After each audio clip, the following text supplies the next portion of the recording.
Hey everyone, I hope you're doing well today. The time that I'm recording this is January 1st, 2026.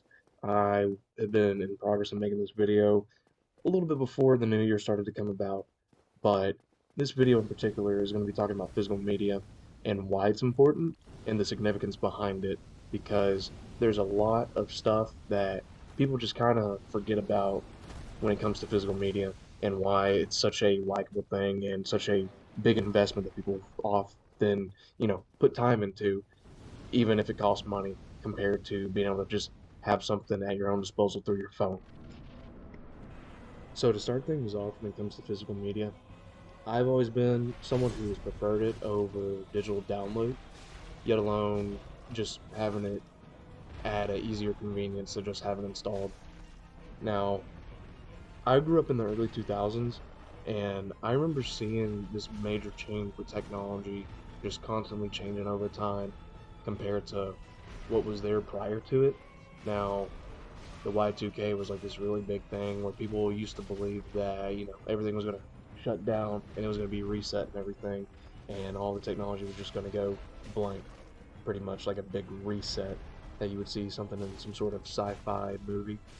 But anyways, I just remember growing up to things that I used to know and be familiar with that were common means of access for any sort of media, and seeing that change be completely different and evolve drastically compared to what I was used to. And looking back, they really do make these things feel like relics of the past in regards of how people even get an idea on how they operate, to say the least. And in my early youth, I even remember owning VHS tapes. And this was also before the time DVDs were common and Blu-rays were as common as they were. And let alone being able to be at an affordable price for what they are. One of my favorites was actually the Scooby-Doo series from the original run. Now, this was also during the time that house phones were still a common means of communication, and you didn't really have a phone like that on your person unless it was an important needing type of situation instead of a want type of situation. And nowadays, you really just see phones as common as water.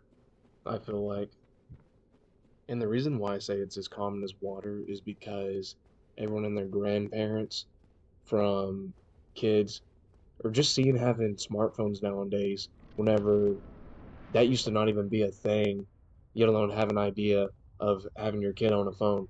And it's interesting because nowadays it's still a need, but it's also more of a want, though, if I'm being honest, compared to it being a need. Just because in this day and age, there's a lot of stuff you have to worry about, and being able to have communications with people is very important for many situations. And that's just how it is whenever it comes to things changing over time and technology advancing. People become more dependent and reliable on it. It's only natural evolution in that case, but nonetheless, it's really interesting seeing the generation gap between how I was growing up as a kid in the early 2000s compared to how kids grow up nowadays. Because I remember I never got my first smartphone until I was 12 or 13. I was in middle school.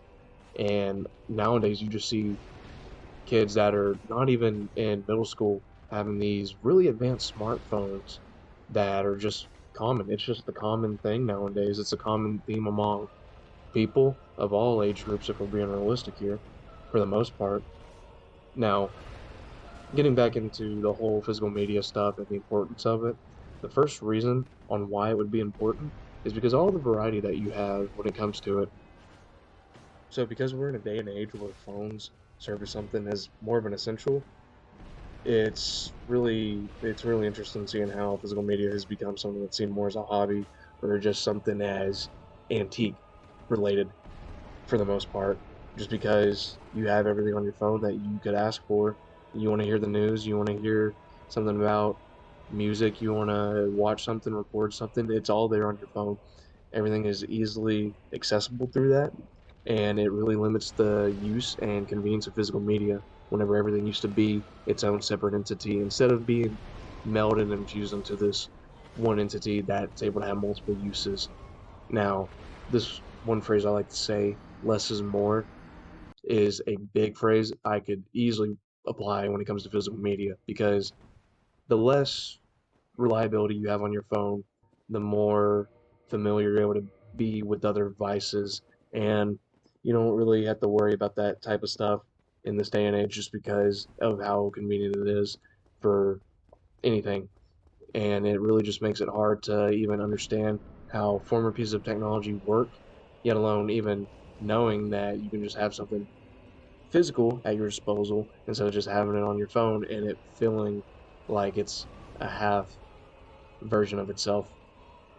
From art to books to music to newspapers and a whole plethora of other things, it's not only highly common, but also very likely that you can access whatever it is you're looking for online through your phone. And while it's convenient on paper, it's highly consuming in its practice, which is usually the intention given the many aspects of it.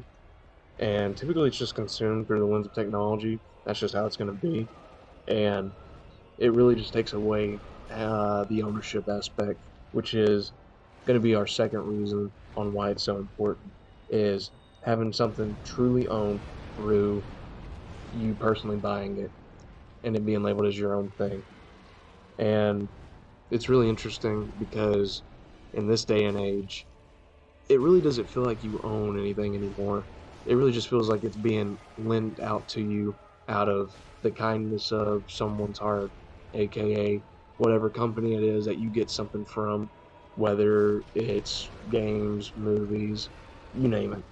You don't really own it, and it sucks because back whenever you used to buy something, that meant you used to own it. But nowadays, you buy something and it's only seen as you having a key to a vault instead of it actually being truly yours. It's just you were given a key by the corporation or company that you had gotten whatever it is that you got it from. And it's real interesting seeing that owning something has changed even through its semantic definition because whenever you say you own something nowadays, it really just feels like, oh, I happen to have this instead of being like, yeah, this is truly mine and I can do what I want with it because it is mine and I don't have to worry about anyone else telling me what I can and can't do with it because I bought it through my own means with my own money. I once heard someone actually mention that if buying a game isn't owning it, then piracy isn't theft. And honestly, after hearing that, it's really interesting with how that statement really just is an eye changer and how you see these types of things and the hypocrisy of it when it comes to these companies. For example, you can see this sort of thing with video games where if you do have a disc of it, this is for like modern day consoles in 2025, you have these modern day consoles and you have a physical form of it, but you can't even play it unless your system recognizes it and gives you the green light for it, but you don't truly own it. And it's covered by paywalls and it's covered by extra revenue that should have been added into the game beforehand. And you see it a lot as a common trend with these microtransactions being a big thing for a lot of games nowadays. You pay, you don't even pay for the product, you pay to be able to view the product and just be able to access it through an unofficial lens. Which is interesting because you see this sort of thing with single player games for some reason having to require online access to be able to play them. It really doesn't make sense how that sort of thing is even able to be the case to begin with, honestly, because you're selling a product and it's pretty much unfinished with that happening. You also just see this sort of thing with a lot of subscription based things or even just simple pieces of technology such as a printer having a subscription service or a car having a subscription service to be able to use something like the heaters. It's just weird. It doesn't make sense. All this stuff is very transactional. Everything has some sort of transaction behind it, which doesn't make sense. Or a subscription. You pick your poison really with that one. You don't really have much of a choice because either way, it's some sort of bullcrap behind it. You know what I mean? But going back to the whole physical media stuff and why it is important, the third major reason would be preservation. You really don't see a lot of this stuff even be preserved well, yet alone just even be known on how it's used. And it's going to be at a point in time, which I'm not surprised if we're already at that point in time, to where physical media is not going to be as much of a thing anymore as it used to be, yet alone be accessible. And even if it is accessible still in this day and age, it's just going to be very, very expensive to be able to get that sort of thing. You can see it a lot with a lot of old media outlets, Pokemon games, baseball cards, any sort of trading cards, books. There's a whole bunch of stuff that is very, very expensive for no reason, just because physical media has limited options on its availability or it's been unmade for the past XYZ amount of years, which is not ideal for that to be the case, but it's understandable. But at the same time, it just sucks that if you want to be able to play a game that came out 10 years ago, for example, you're going to be spending 4 times as much than you would way back when it first came out. And it doesn't really make sense with that sort of market. You want to get a book that came out in the early 2000s and they stopped making prints of, you might be lucky enough to buy the book for $236. Who knows? It's tragic that these sort of things get left behind with time and just get replaced with stuff out of the own convenience on paper, but in practice, it's not really the best situation. Even the simplest things nowadays are just so convoluted, and even being able to try to do something with it, you can see it with jobs, you can see it with any sort of sign in with your an account on any sort of media. There's just a whole bunch of things that really don't need to be as necessary with all the extra steps, but they still make you do it anyways. You can be on a phone call with someone asking about something involving car problems, and that person's just going to reroute you to someone else and the other way around. It's just back and forth. Now I know this is about media, physical media, but you do see this with people as well with technology, and there's a symbiotic relation behind it too because they both work together and they work hand in hand. Obviously, as I mentioned earlier in this video, people and technology have this coexistence and it's going to be changing over time and there's a way bigger dependence on it. But I don't like having physical media that just has all your stuff with this AI generated content instead of it just being man-made or being uncut content that they never put into something, or just having everything so AI heavy with all the assistance provided in it to the point where it's really just more of an artificial creation instead of an actual creation made by someone through and through. Now, AI has its benefits, obviously, and it could be a fun thing to use if you know how to use it, or if you're just curious about it. There's stuff to enjoy with it.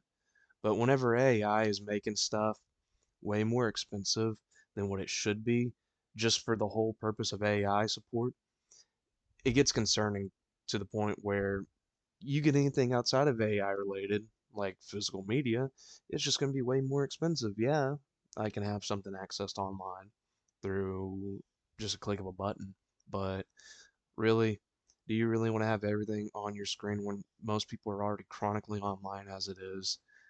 In my personal opinion, I don't believe anyone wants to be chronically online like that all the time, but it's sad whenever that is the case, and it's just become more of the case, especially with the current state of how things are in the world. It's unfortunate. I know I'm just kind of spliffing off from everything with the physical media stuff, but at the same time, this still relates to it in its own right, because these sort of things are not going to be as common anymore. They're just going to be seen as antiques and nothing but relics of the past and just be lost with history instead of actually being able to be preserved and have any sort of long-term value. Because, oh and behold, an apocalypse happens where all the technology is shut down or at least limited and you have to revert to older forms of technology, you're going to have to be relying on physical media instead of being able to just go to some sort of web browser and be able to type it in. You'll have to have the actual device and the actual contents that support that device to be able to even have it. And, it's just food for thought, honestly. But I'm going to be wrapping this video up. I appreciate everyone for watching if you did, and thank you for your time. Before I officially wrap up this video, there is one last thing I do want to put as a footnote for people to just keep in mind and have food for thought. Maybe even have it just rest in the back of your head. Because this is a prediction, and a very scary prediction that was said by someone, a wise woman, who once said, "You will own nothing, and you will be happy." Now, I just want everyone to just bear that in mind. Thank you, and I hope you enjoy your day, night, or whenever you are watching this.